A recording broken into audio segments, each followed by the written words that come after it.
Sydney-siders have joined together to showcase their resilience on a treadmill for the Plebs, Pros and Personalities 24-hour run for suicide prevention.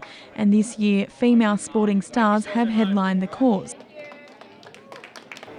Kelly Cartwright, a Paralympian gold medalist in the athletics, spoke with Hero magazine before she kicked off the event.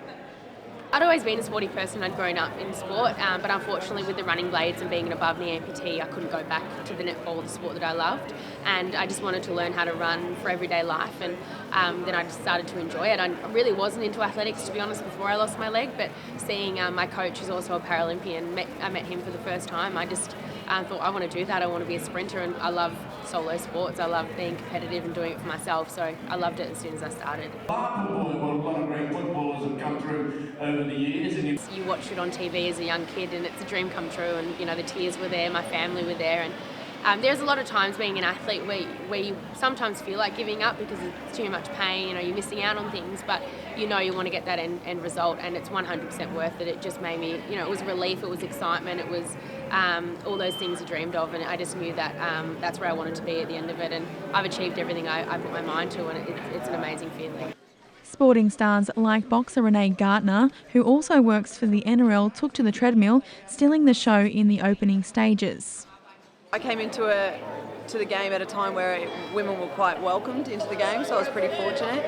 I was with the Titans for about 6 years before I moved down to Sydney, and now involved with New South Wales Rugby League, and I've never had an incident where I have never felt welcomed or I felt like an outsider. The boys have always been really professional around me, and even from an admin point of view, there's a lot of women in the game. There's women running the game now as well too. So yeah, and I think it's great. It's great for women to get more involvement. Ms Gartner has pushed for more female involvement in the sporting arena. I think I was always going to lead into sport. I think I wanted to be a physio first and foremost when I first started, and then just went into sports media, and the more sports journalism that I did, the more I sort of wanted to teach athletes how to work with journalism as well too. I work with idiots like him all the time, and it's totally fun. Yeah. Nothing like a photobomb from Heine. But yeah, I guess I sort of went into the stage where I wanted to use my journalism aspects to be able to train the athletes and make them a little bit more savvier and easier to handle with the media and get their messages across. The boxing I only sort of came into about 2-3 years ago. I was a netballer and an athlete prior to that. So I've kind of enjoyed the journey of being able to do that as well too. And the guys are really into their boxing and MMA, so it's good to kind of chat with them and about their training techniques, and so it kind of mixes well. The Bondi Rescue lifeguards also made an appearance at the event this year with the inclusion of their only female lifeguard.